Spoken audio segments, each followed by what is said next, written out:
Apakah memang tidak aman sampai dokter dibentuk menjadi tim? Iya.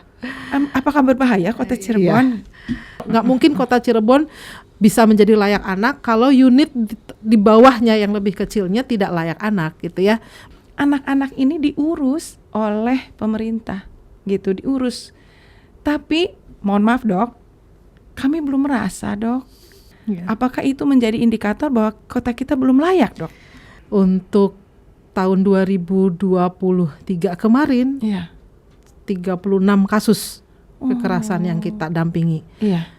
Dan 2024 naik jadi 48. Waduh. 48 kasus yang kami tangani tentu saja beragam. Tapi ya memang yang paling tinggi adalah kasus kekerasan seksual pada anak. Allah. Bagaimana kita mengharapkan anak-anak ini menjadi generasi yang kuat kalau mereka mengalami traumatik.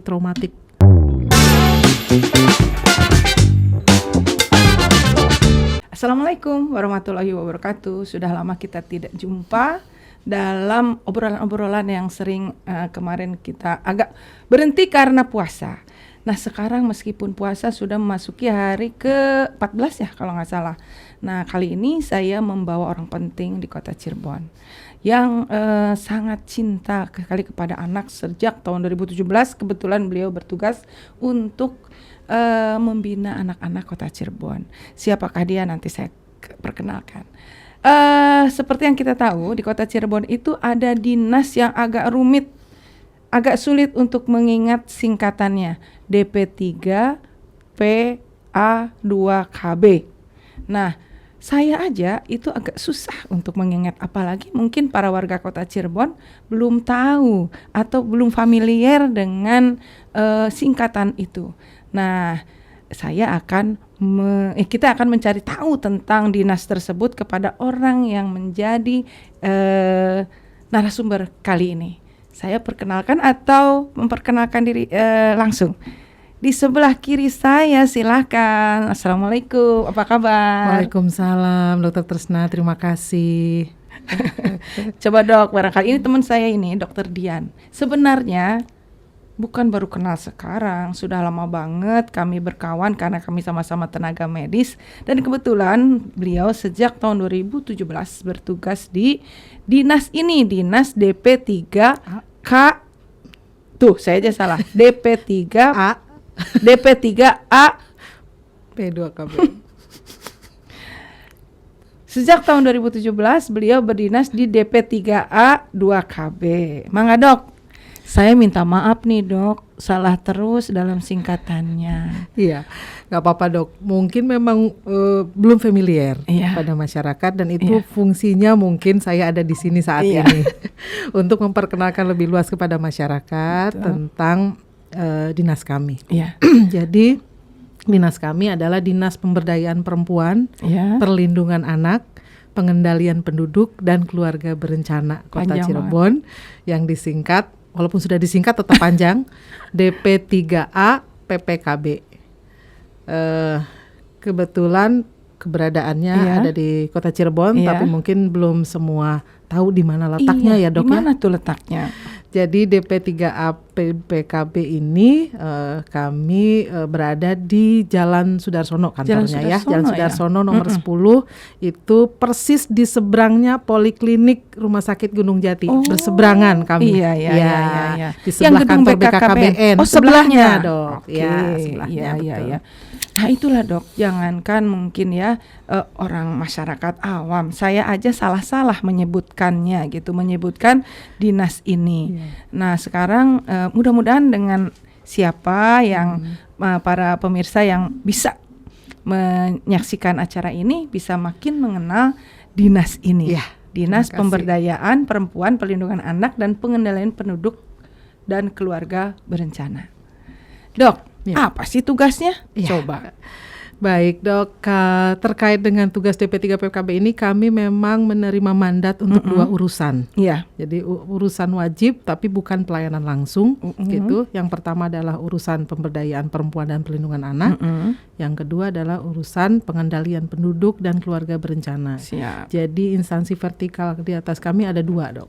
Ada Kementerian PPPA dan sekarang dengan kementerian barunya adalah Kementerian Pembangunan Keluarga. Nah, itu Kalau dulu BKKBN ya. Iya. Sekarang kementeriannya adalah pembangunan keluarga kalau nggak salah. Iya. Tugasnya dok, tugasnya. Ya, sebagai dinas yang memang tidak memberikan pelayanan langsung ya, artinya kami melakukan advokasi ya terkait dengan urusan-urusan tersebut, apa-apa yang menjadi urusan wajib di Kota Cirebon terkait dengan pemberdayaan perempuan, perlindungan anak, kemudian pengendalian penduduk dan keluarga bencana, kami harus melakukan advokasi kepada lintas sektor untuk bersama-sama mewujudkan program-program kami gitu kan. Iya. Apa programnya dok? Ya, jadi yang akan ada perempuan dan anak. Untuk perempuan apa aja tuh programnya? Ya, kalau di pemberdayaan perempuan dok, karena memang satu urusan ya, memang dengan bidang kami ini lebih banyak mengedepankan tentang pembangunan keluarga gitu ya, ketahanan keluarga, kemudian pengaruh utamaan gender kan, kesetaraan gender, kemudian juga memang perlindungan perempuan gitu. Nah, begitupun juga dengan di kami di bidang perlindungan anak gitu. Iya, baik. Karena memang itu ada bidang-bidangnya dan fokus-fokusnya. Kebetulan mungkin Dokter Dian di sini fokusnya ke bidang perlindungan anak ya. Jadi saya juga tidak akan mengulas mengenai perempuan ya, karena para pemirsa seperti yang kita tahu nih, perempuan dan anak itu adalah hal yang penting. Bagaimana di Kota Cirebon ini ada perempuannya banyak gitu, jumlahnya lebih banyak dari pria. Hampir seimbang sih kalau sekarang. Hampir seimbang. Dan anak-anak di wilayah Kota Cirebon pun dari 350 penduduk, anak-anaknya ada berapa dok? 30%-nya dok, kurang 30%-nya lebih. 30%-nya adalah anak-anak. Usia gitu di bawah 18 tahun. Usia di bawah 18 tahun. Bayangkan dengan 30% penduduk Kota Cirebon adalah anak-anak, tentu ada beragam persoalan yang terjadi. Nah, tugas dari mereka untuk melindungi dan membina anak-anak ini adalah tugas dari DP3A PPKB 2KB. Ya. Dok, khusus untuk dokter, apa program di bidang dokter? Dokter sendiri di dinas sebagai apa? Ya, kebetulan saya di DP3 PPKB ini dok menjabat sebagai ketua tim pemenuhan hak anak di bidang perlindungan anak gitu. Jadi di bidang perlindungan anak ini ada 3 tugas utama gitu, yaitu tentang gender dan anak, kemudian tentang pemenuhan hak anak, dan yang ketiga perlindungan khusus anak. Dan saya ada di salah satu itu, yaitu pemenuhan hak anak, pemenuhan hak anak. Iya. Berarti anak-anak ini punya hak ya dok? Betul dok. Punya hak yang harus kita jaga. Harus kita jaga dan harus kita penuhi dok. Dan harus pemerintah punya kewajiban untuk memenuhi hak-hak anak. Betul sekali dok. Apa aja itu hak anak itu dok? Ya, kalau kita mengacu pada di konvensi hak anak tuh dok, sekarang ada 32 sebenarnya. Hak anak banyak hak banget. Anak itu banyak banget 32 gitu kan. Hak mungkin anak. Saya tidak menyebutkan seluruhnya. Di antaranya ada yang udah jelas-jelas yang merupakan program-program yang pokok gitu ya dok ya gitu kan. Ada hak sipil di mana anak-anak berhak untuk mendapatkan identitas kewarganegaraannya kan gitu ya. Jadi harus punya akte gitu kan, kartu identitas anak. Kalau yang sudah 17 tahun harus punya KTP gitu kan. Itu menjadi hak sipilnya mereka. Punya nama gitu kan ya. Itu adalah hak sipilnya. Kemudian ada hak kesehatan, hak pendidikan, kemudian mendapatkan perlindungan dari tindakan-tindakan yang salah gitu ya. Gitu. Jadi itu yang menjadi concern kami di antara 32 hak anak yang sedemikian banyak itu gitu. Yang kita bisa kelompokkan tadi di pemenuhan hak dasarnya dan perlindungan khusus gitu. Jadi hak anak itu ada 32 menurut konvensi hak dunia. Anak.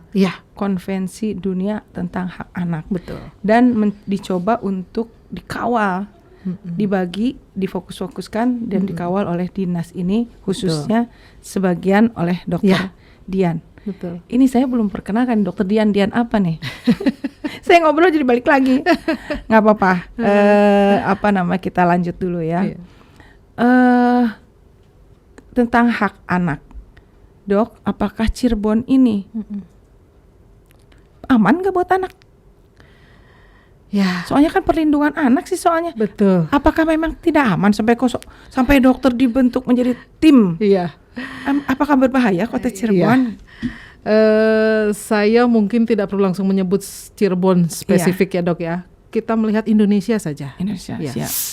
Kita mungkin masih belum ada di posisi di mana negara ini menjadi ideal untuk anak-anak. Karena untuk menjadi Indonesia yang layak anak saja itu baru kita ingin capai di 2030. Mudah-mudahan sisa waktu yang ada ini bisa ya 5 terkejar. tahun. 5 tahun yang tersisa ini gitu kan. Tapi ya walaupun demikian situasinya mungkin saya yakin pemirsa semua juga paham ya kondisi saat ini anak-anak kita seperti apa. Yang jelas tidak dalam kondisi yang baik-baik saja. Waduh, serem juga dong. Dan Cirebon sebagai bagian dari Indonesia gitu Iya. kan tentunya juga memiliki karakteristik situasi yang tidak lebih sama Iya, iya. seperti itu gitu. Baiklah. Jadi perlu kita saya perjelas sedikit ya untuk membantu para pemirsa bahwa kita ini ada yang disebut layak anak, kota layak anak yang kemudian mengacu ke provinsi layak anak dan kemudian negara yang Indonesia, layak anak atau Indonesia layak anak yang targetnya itu harus dicapai di tahun 2030. Sekarang sudah 2025, artinya 5 tahun lagi Indonesia harus dikatakan sebagai Indonesia layak anak. Apakah bisa tercapai dalam waktu 5 tahun? Itu kita tidak usah pikirkan. Yang penting Kota Cirebon apakah sudah layak anak? Itu pertanyaan yang akan saya sampaikan. Apakah Kota Cirebon layak anak? Tapi sebelum itu dok, apa sih Kota layak anak itu? Ya, jadi kota layak anak itu adalah kabupaten atau kota ya gitu, wilayah yang memang di dalam proses pemerintahannya ini kita memberikan komitmen gitu, komitmen terhadap pemenuhan hak anak dan perlindungan anak gitu, yang dicapai bukan sendiri oleh pemerintah, tapi menjadi tugas bersama stakeholder yang ada di kabupaten kota gitu. Di antaranya adalah perangkat daerah tentu saja kita yang menjadi leadingnya, kemudian juga peran lembaga masyarakat, kemudian peran dunia usaha dan peran media. Jadi keempat unsur ini ya kalau kita boleh mengacu pada pembangunan yang pentahelix ya. Nah itulah sebenarnya bagaimana seluruh komponen di kabupaten kota ini bersama-sama berkomitmen untuk mewujudkan kabupaten atau kota yang layak bagi anak. Dari mulai perencanaan dok, dari mulai perencanaan pembangunannya gitu. Sudah harus dikawal gitu kan misi ini gitu. Dok, itu kan ada tertera dalam peraturan daerah yang baru saja lahir di tahun kemarin. Tapi kan tentu orang atau pemirsa nanti bingung apa sih kota layak anak? Bisa nggak dok diberikan contohnya? Layak anak tuh seperti apa? Kalau yang perencanaan dan lain-lain mungkin mereka tidak peduli nih. Maksudnya atau yang penting outputnya apa sih yang disebut layak anak? Yang seperti apa sih layak anak itu? Ya, izin barangkali dok saya menyampaikan gambaran lah sedikit tentang parameter apa sih yang digunakan gitu ya untuk melihat atau menilai sebuah kabupaten atau kota itu dianggap layak bagi anak. Ada beberapa parameter dok, mungkin ada 6-7 parameter besar gitu ya. Yang pertama kelembagaan. Ya, artinya kalau di kelembagaan ada kebijakan gitu kan, ada kebijakan, ada lembaga memang yang ditunjuk secara khusus untuk mengelola urusan tersebut gitu kan.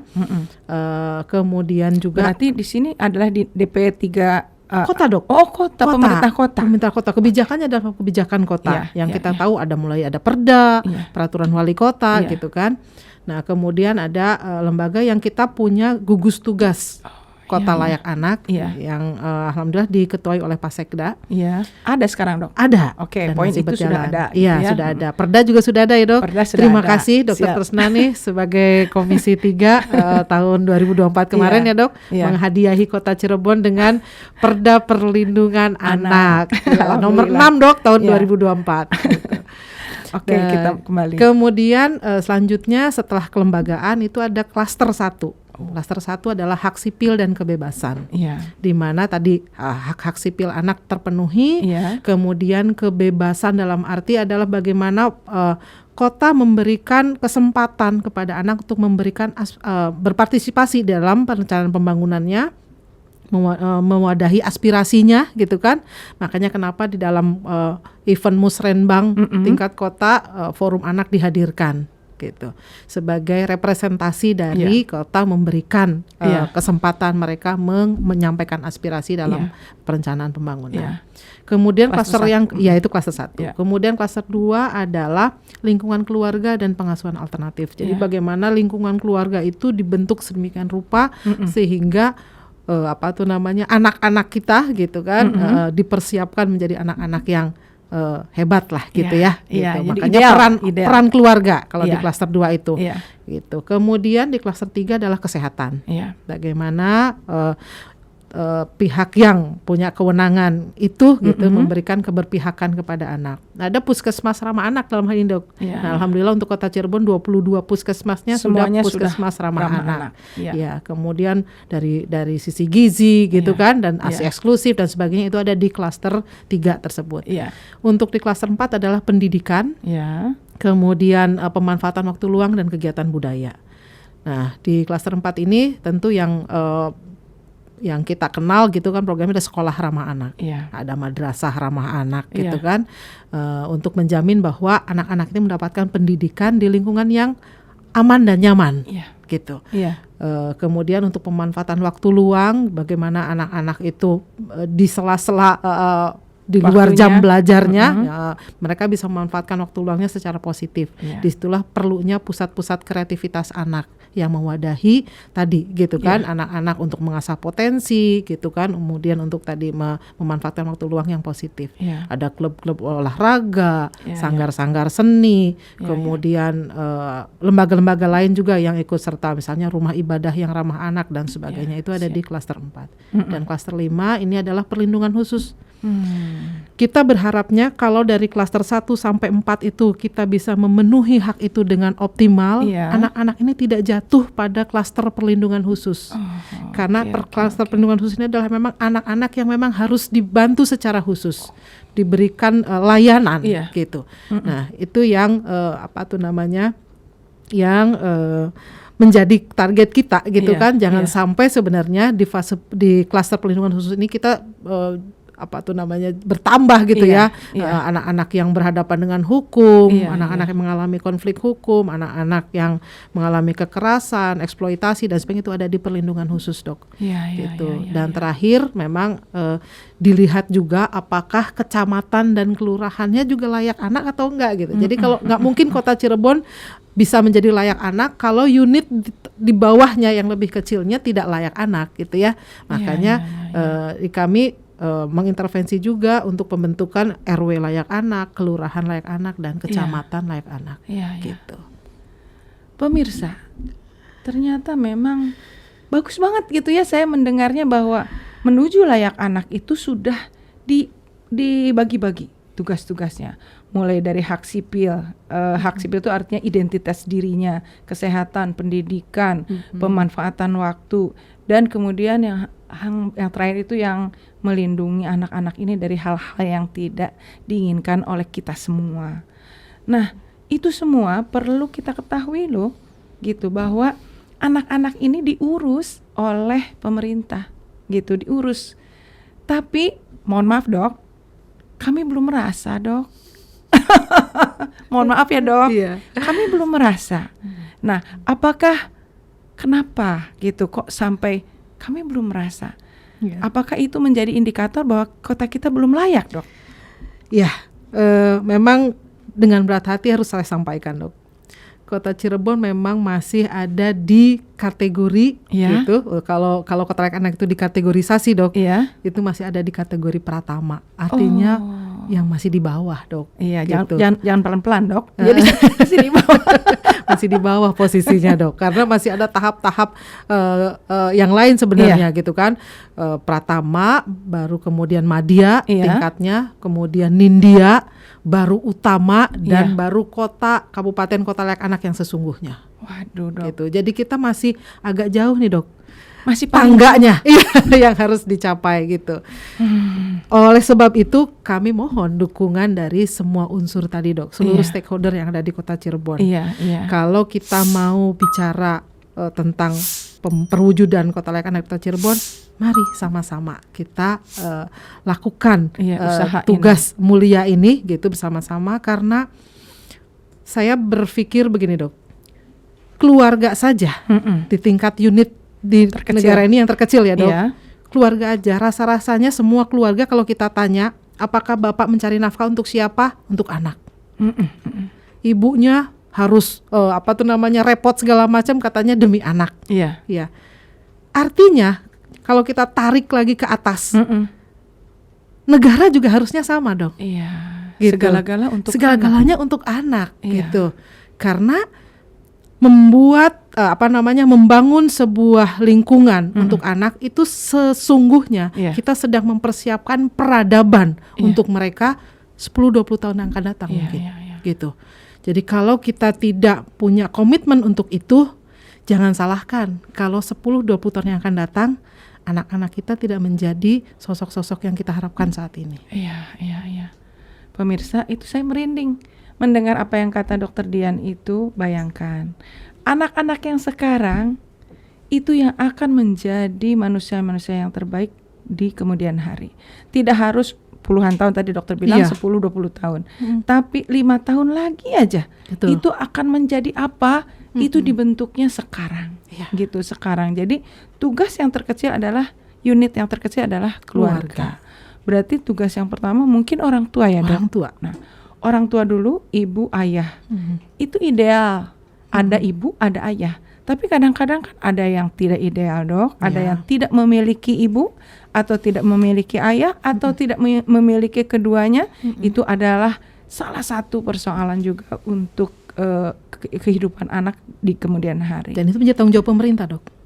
Kalau negara harus hadir dalam kondisi baik. Nah, pemirsa, itu sudah diucapkan oleh Dr. Dian bahwa apabila anak itu tidak memiliki ayah dan tidak memiliki ibu, artinya negara harus hadir.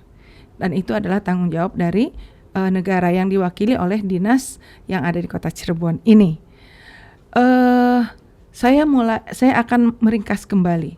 Berarti ada 6 level yang menjadi kota layak anak. Kita masih di level terendah.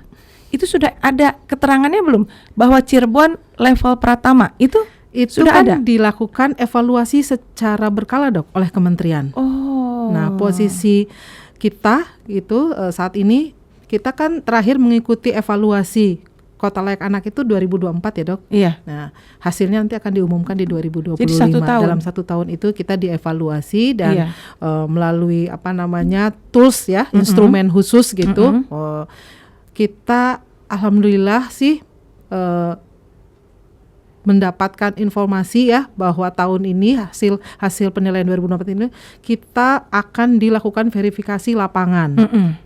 Artinya kita mungkin bisa naik tingkat nih. Tidak Pratama lagi. Mudah-mudahan kita bisa naik 1 tingkat di atas kita, Madya. Karena kalau yang tidak naik tingkat tuh tidak diverifikasi, Dok. Siap. Kalau naik tingkat itu dilakukan verifikasi. Nah, alhamdulillah rencana itu sudah sampai di kami. Mudah-mudahan akan dilaksanakan antara April sampai Juni nanti verifikasi lapangannya oleh tim dari pusat. Mudah-mudahan mohon doa restunya kita bisa naik tingkat di Madya, Dok. Dan hasil verifikasi administrasi sih kita sudah di angka 638,52 skor Kota Layak Anaknya. Pemirsa, Kota Layak Anak Kota Cirebon itu masih di level Pratama dari 6 tingkat, masih terendah. Nah, tahun ini ada harapan bahwa akan bisa meningkat dan kemudian nanti yang terbaik. Tapi tidak bisa dilakukan sendiri oleh dinas. Tidak bisa, karena ada indikator-indikator yang harus dipenuhi. Dan tentu harus semua ikut serta. Pemerintah itu, Dr. Dian mohon dikoreksi apabila saya salah. Pemerintah itu hanya membuat rambu-rambu, Betul. aturan-aturan, perda-perda. Betul. Tapi pelaku utama saya kira mungkin orang tua ya, Dok. Karena kan orang tua utama, betul. yang utama ini Iya. kan, ini ada aturan. Kan anak-anak ini tentu dari arahan orang tua. Betul. Kita pemerintah hanya bisa menghimbau. Hai ibu-ibu, anak-anak nih ada ini loh. Iya. Dan memberi fasilitas, Dok. Dan memberi fasilitas. Iya. Ikut tidak, kan Iya, gitu kan? iya. Kadang-kadang walaupun sudah disiapkan belum tentu orang tua mengizinkan, kan Iya. seperti itu, Dok. Betul. Jadi tentu yang paling penting saat ini adalah peran dari ibu dan ayah. Iya. Yang punya ibu dan ayah, Dok, Iya. karena kita harus mengatakan bahwa itu adalah sebuah realita. Iya. Kadang-kadang tidak semua anak Iya. memiliki orang tua. Betul. Jadi para pemirsa yang sekarang mempunyai anak-anak dalam usia 17 tahun ke bawah, 18, Dok. 18 tahun ke bawah, Dokter Dian koreksi, mari kita ikut serta dalam program yang diselenggarakan oleh pemerintah kota. Supaya ada hasilnya nanti di kemudian hari menjadi anak-anak yang harapan kita semua yang ideal gitu. Nah, mohon maaf dokter, ada mungkin pertanyaannya yang terakhir tapi poin yang terakhir tapi yang paling meriskan. Untuk memenuhi semua itu saja belum tentu bisa terpenuhi. Ada orang tua yang sebagian udah jangan sekolah deh, abis lulus SD kamu tidak usah sekolah. Ada yang keadaan ekonomi kemudian bekerja. Betul. Gitu ya. Itu belum selesai sampai fase kelima, ini sudah jadi persoalan bahwa dia tidak mendapatkan hak pendidikannya. Betul. Atau misalnya kesehatan orang tua tidak mampu dan tidak bisa memenuhi pelayanan kesehatan karena belum bisa menjadi warga atau anggota BPJS dikarenakan tidak punya akte lahir. Iya, tidak punya kartu keluarga. Tidak punya kartu keluarga. Betul. Jadi yang utama memang awalnya itu adalah hak sipil anak tersebut dipenuhi tidak oleh orang tuanya. Iya. Kadang-kadang ada persoalan orang tua menikah tanpa pernikahan yang resmi. Iya. Dari situ kan tidak ada. Betul. Tidak menurunkan akta lahir, tidak menurunkan nanti kartu keluarga dan akhirnya nanti KTP itu. Iya. Dan akhirnya tidak bisa juga menjadi anggota BPJS Kesehatan. Akhirnya tidak bisa mendapatkan hak di bidang kesehatan, Dok, betul tidak, Dok? Betul. Dan tidak bisa mendapatkan hak pendidikan. Betul. Kalau misalnya dia bagus sipilnya, catatan sipilnya, tentu dia punya hak misalnya PIP gitu ya, Dok? Betul. Berarti perannya orang tua itu sangat besar. Betul, Dok. Mohon dikomentari, Dok, mengenai hal ini. Ya, jadi begini, Dok. Kalau kita bicara anak, kita berharapnya anak ini menjadi sosok yang gitu ya, paripurna lah gitu. Tentu kita nggak bisa lepas dari upaya awalnya adalah dari lembaga perkawinan dulu. Iya. Dari perkawinan yang resmi ini menjadi pintu masuk akses tadi, Dok, ya kan? Akses mendapatkan akte, akses mendapatkan kartu keluarga, mendapatkan fasilitas dari pemerintah berupa BPJS maupun KIP dan sebagainya gitu ya. Nah, jadi akses utamanya itu dulu yang harus dipenuhi. Makanya kenapa di dinas kami, Dok, ini kami beberapa tahun terakhir ini dari semenjak 2022 kalau tidak salah ya, kami melaksanakan kegiatan isbat nikah bagi keluarga-keluarga yang memang dulu menikahnya tidak secara dulu resmi. menikahnya secara nikah Agama siri saja, ya kalau kalau kita kenal gitu. Itu dulu yang kita legalitaskan dulu gitu perkawinannya, karena dari situ pintu masuknya, gerbangnya seorang anak bisa mendapatkan hak-hak lainnya, Dok. Masya Allah, gitu. Dokter, luar biasa. Sampai urusan itu diurus sama dokter, sama dinas. Masya Allah. Jadi jangan sampai dikejar-kejar ya, Dok. Betul. Maksudnya warga yang memang belum mendaftarkan pernikahannya secara resmi, jangan sampai dikejar-kejar, dicari-cari oleh dinas. Daftarkan segera, resmikanlah pernikahannya gitu, supaya dari titik pernikahan yang sah akan menghasilkan hak-hak sipil bagi anak berupa akte lahir, kartu keluarga, dan hak-hak lainnya yang berawal mula dari dokumen NIK itu. Iya. NIK itu jadi Betul. nomor induk kependudukannya akan ada. Dia diakui oleh negara keberadaannya Diakui. anak itu gitu. Iya, diakui. Nah itu. Ini sangat baik banget itu ya, keterangan dari Dokter Dian ini. Baru nomor 1. Tapi kita skip dulu 1, 2, 3, 4. Sekarang yang kelima yang tadi kata dokter sangat krusial. Perlindungan khusus. Perlindungan khusus. Dok, mohon pencerahan. Dan jangan sampai maksudnya tolong dokter jelaskan. Apa sih yang harus dilindungi di klaster kelima ini? Bahaya apa yang harus kita lindungi untuk anak ini supaya pemirsa juga tahu gitu. Apa aja dok yang patut dilindungi oleh kita? Ya, baik. Di perlindungan khusus ini dok, sasaran kita adalah tentu saja memberikan perlindungan terhadap kelompok AMPK, anak yang memerlukan perlindungan khusus. Ada 15 jenis AMPK itu, tapi mungkin tidak perlu saya sebutkan satu persatu. Secara garis besar saja, diantaranya adalah anak korban kekerasan. Oh, oke. Ya. Kekerasannya kekerasan yang bagaimana? Kekerasan tuh bisa kekerasan dari mulai tingkatan psikis ya. Kekerasan psikis, ada kekerasan verbal, kekerasan fisik, kekerasan seksual. Ada juga eksploitasi kan secara ekonomi ya pada anak gitu. Kemudian anak-anak yang mendapatkan diskriminasi, anak yang mendapatkan stigma, gitu kan. Mohon maaf barangkali kan anak-anak yang HIV/AIDS ya kan, anak korban bencana, ini adalah kelompok-kelompok yang memang harus menjadi sasaran perlindungan khusus gitu. Tentu karena pendekatannya juga kan berbeda-beda gitu ya. Untuk Kota Cirebon memang situasinya juga yang saya katakan tadi di awal tidak dalam kondisi baik-baik saja. Untuk tahun 2023 kemarin 36 kasus kekerasan yang kita dampingi. Dan 2024 naik jadi 48 kasus. Ini memang saya juga nggak tahu apakah memang tren kasus memang benar meningkat atau memang keberanian korban untuk speak up. Karena kan sebenarnya fenomena kekerasan seperti fenomena gunung es dok. Yang terlihat di permukaan sesungguhnya kan tidak menggambarkan yang sebenarnya gitu kan. Biasanya lebih besar justru yang masih tertutupi gitu. Nah jadi 48 kasus yang kami tangani tentu saja beragam. Tapi ya memang yang paling tinggi adalah kasus kekerasan seksual pada anak. Ini yang sangat membuat kita miris dok.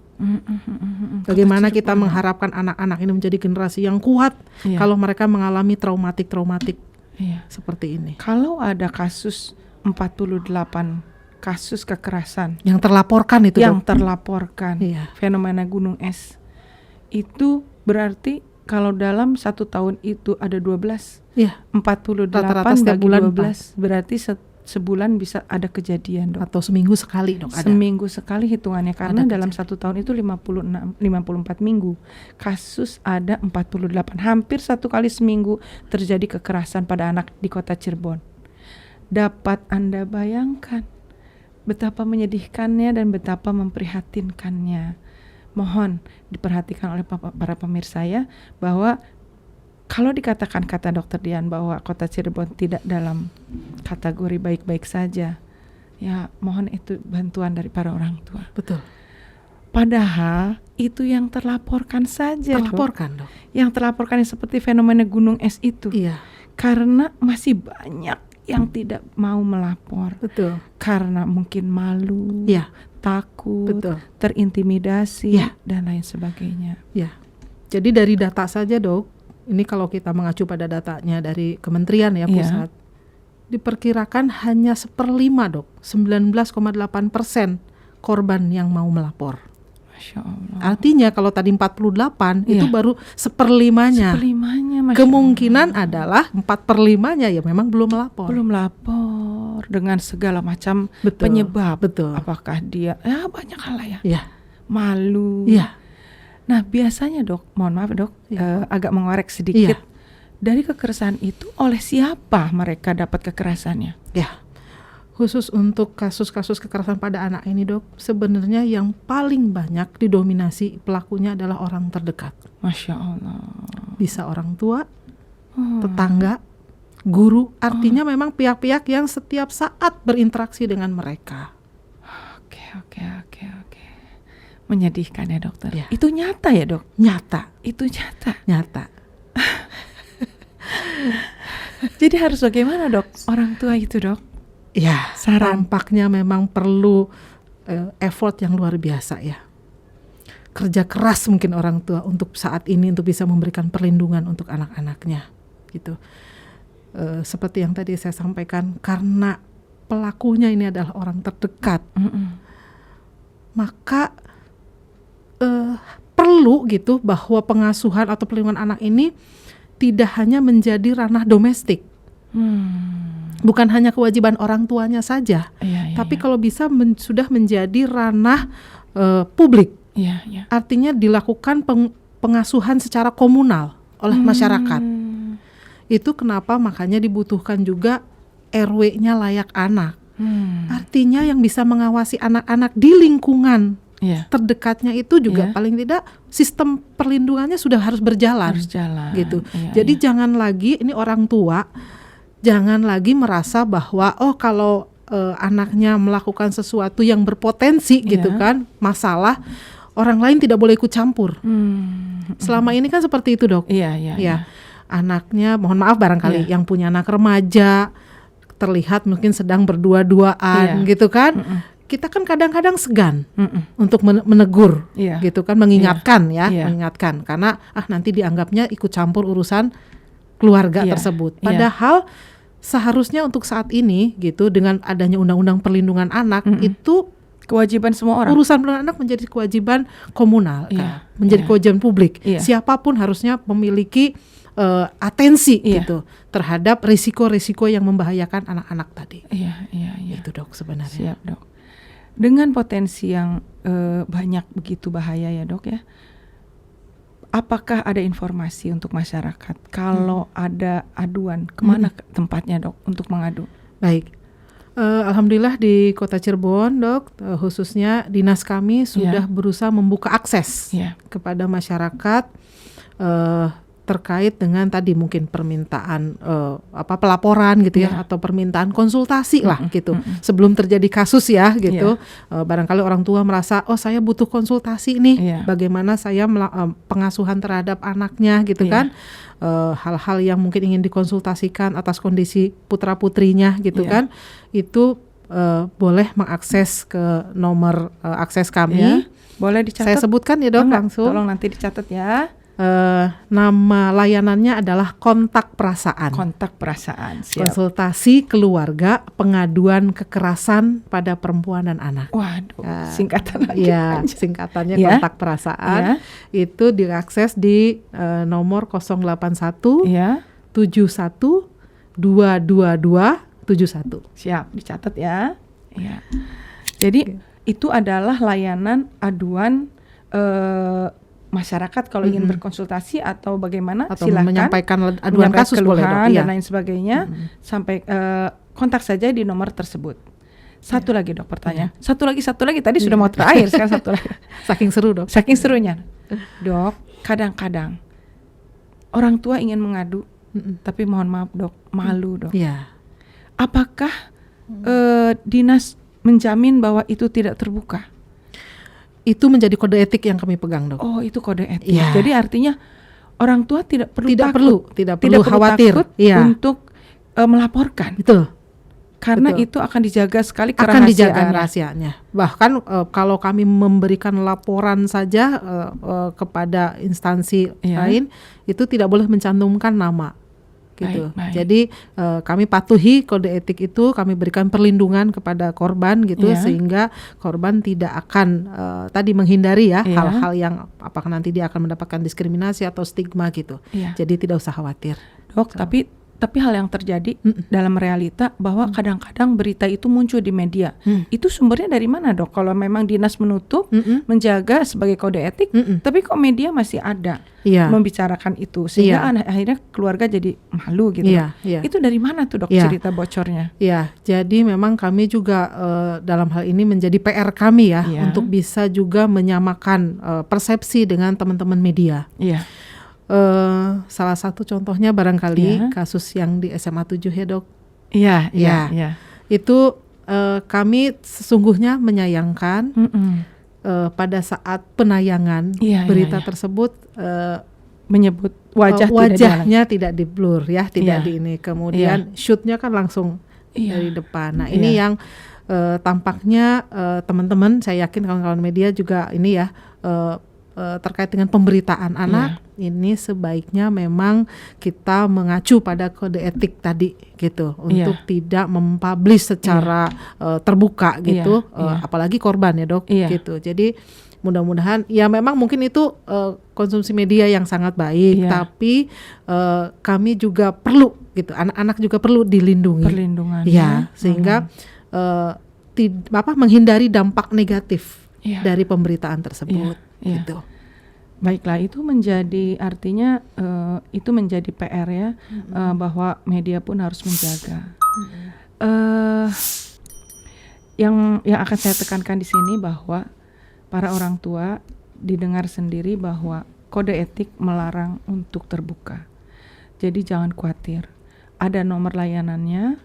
Silahkan apabila ada keluhan sampaikan dulu, nanti diarahkan oleh ke dinas apa yang harus dilakukan. Jadi jangan takut dulu, konsultasikanlah melalui nomor tersebut gitu. Saya ingin berpanjang-panjang lagi bercerita, Dok, tapi berhubung memang kita harus sudahi, saya ingin meminta dokter untuk closing statement dan kemudian kemana atau bagaimana lah closing statement dari dokter untuk warga Kota Cirebon atau yang mendengarkan. Mangga, silakan, Dok. Baik, terima kasih dokter atas kesempatannya. Ini adalah satu momen yang sangat berharga untuk kami bisa menyampaikan kepada masyarakat lebih luas terkait dengan perlindungan anak ini. Memang tidak bisa kami lakukan sendiri. Artinya kita harus bersama-sama. Seperti tadi yang saya sampaikan, peran perangkat daerah tentunya juga sangat dibutuhkan, karena kami juga harus berkoordinasi gitu dengan dinas terkait lainnya dalam pemenuhan hak anak ini. Kemudian juga peran lembaga masyarakat lain sebagai mitra kami itu juga sangat diperlukan untuk bersama-sama memberikan perlindungan kepada anak dengan prinsip tadi pengasuhan komunal gitu, perlindungan anak di ranah publik. Kemudian juga terkait dengan peran dunia usaha, barangkali ingin mengetuk teman-teman yang memiliki yang selama ini gitu di dunia usaha bersinggungan dengan anak-anak, itu barangkali bisa sedikit memberikan atensi. Kebetulan Kota Cirebon ini agenda yang sedang dalam waktu dekat sedang kami garap adalah untuk mempersiapkan pembentukan asosiasi perusahaan sahabat anak Indonesia. Mudah-mudahan teman-teman pemilik perusahaan gitu mau sedikit memberikan atensi, bukan semuanya tidak harus dalam bentuk uang gitu kan, tapi bentuk-bentuk kegiatan yang sudah mereka lakukan itu yang menunjukkan keberpihakan kepada anak gitu. Dan terakhir tentu saja media yang ramah anak ini sangat kami butuhkan agar selain menyuarakan program-program kami gitu, juga memahami rambu-rambu perlindungan anak gitu. Orang tua ini saya ingin menggugah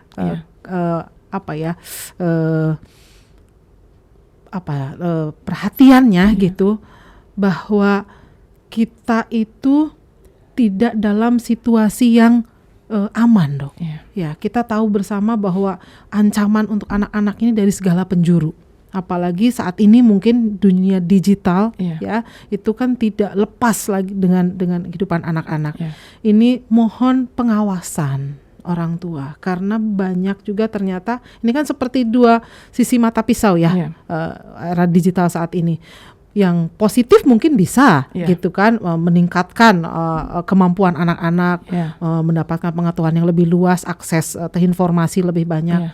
Tapi di sisi lain juga terkadang itu juga menjadi kondisi yang menyebabkan anak jatuh pada situasi yang tidak aman.